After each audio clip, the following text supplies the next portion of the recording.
Good morning, afternoon, and evening, ladies and gentlemen. So, another episode of The Bad Batch. And I know what you all are wondering.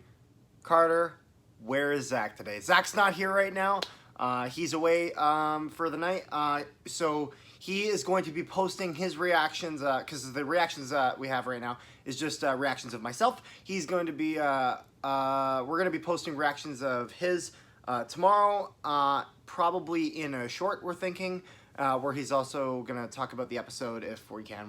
We'll figure out exactly, but there's gonna be something coming out on that. But in today's episode, the spoiler-free review.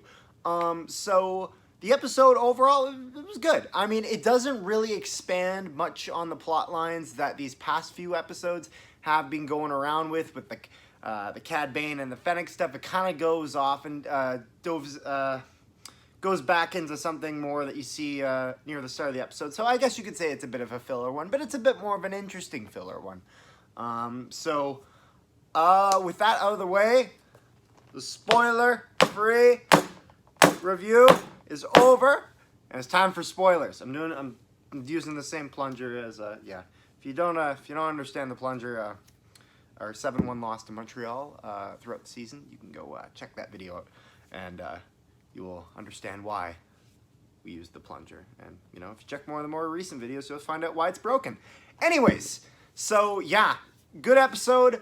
We don't really have that much for reactions. There's not a whole lot of big things that happen, so, yeah, it's like I said, it's a good episode, though.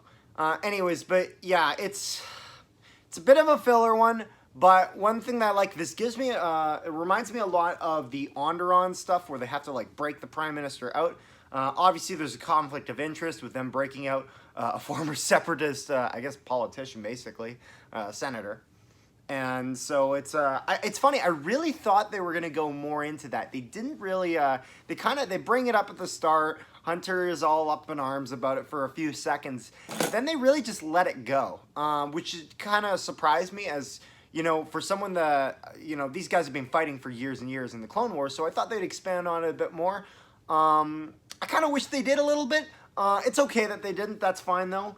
But what I love is, I love the way how, you know, Omega, through this, you know, because she's basically stuck because they're trying to protect her because, I mean, they got bounty hunters after her. Like, two of the best bounty hunters in the galaxy after her, so...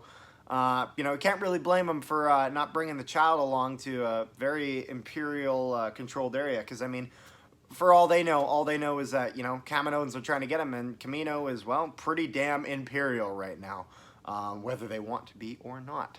But, yeah, it's funny to see that Omega is making herself at home in the Sid's Cantina and making some money. Oh, you want to take us outside? Gladly. How'd you know to do that? It's a strategy game. I'm good at strategy. How good? Enough Oh. to win a few matches for some money? Depends. What's my cut? Huh. 30%. 60. Ooh! I like this. I like this. Yeah, so kind of nice, and it kind of it's foreshadowing till later in the episode where eventually you'll see that she will pay back all the debt, which I did predict. As soon as they came back and they had this big crowd around the table, I'm like, yeah, she made back all the debt money that they were in. So, you know, character development, yay, that's good. But obviously, yeah, they go into I think it's Raxus. Now I'm gonna have to check. I'm gonna check on this later.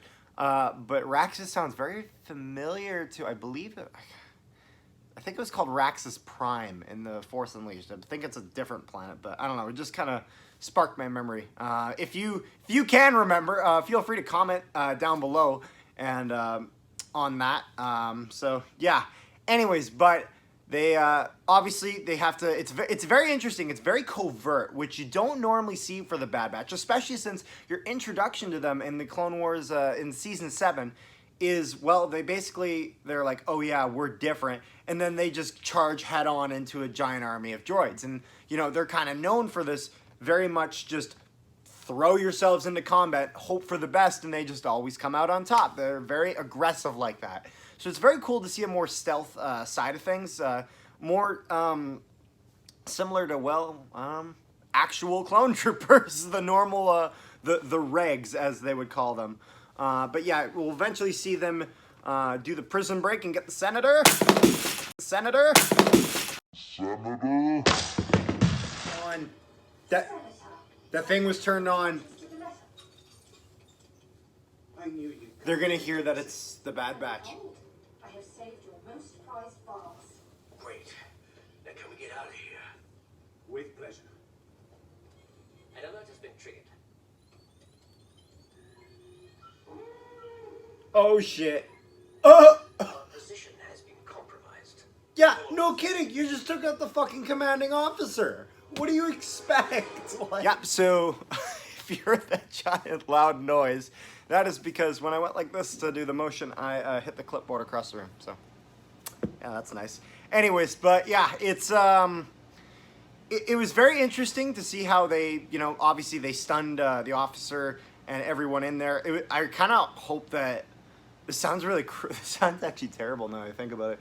That they'd actually use the torture droid and you'd hear like the screaming or whatever, just because it really makes the Empire feel so much more sinister and so much more evil. And I love how they've been setting it up. So I just kind of wish they pushed it a little bit further. But it's fine that they didn't. I mean, it is a kids show, or disguised as a kids show, like the Clone Wars. But yeah, she's gonna be up after like 2 minutes seemingly, and being able to command what's left of the clones there, which is quite a bit. But yeah, they eventually get through their escape, and yeah, they get on their way, and then eventually back, obviously, and then Omega will pay off their debt, like you said. So, you know, there's really not a lot to this episode. There's not a whole lot that we really can expand on, as this is, like I said, more of a filler episode and doesn't contribute as much to the main story. But it's nice to see the Imperials, at least, as we've been hoping to see more of this progression from the Republic into the Empire. And obviously you can see that when they came in, you know, they had to put the codes forward. But I'm like, really? Does none of these clones not recognize, like, can they not hear like the clone voice answering the comms, or maybe recognize the ship that's like probably most wanted on the Imperial list? So I don't know. Apparently they don't care what the ship looks like as long as they got the codes. But yeah, I mean, like I said, not a whole lot. So I think we're probably just going to leave it there. Thank you for all for watching. Please tune in. It should be coming tomorrow. Either a short or a small video or whatever it's going to be, with Zach's thoughts on the episode and some reactions there. So yeah, and make sure you like, comment, and subscribe. If you haven't, it would be much appreciated. It really helps us. We're really hoping to hit 550 soon. So yeah, so thank you for watching.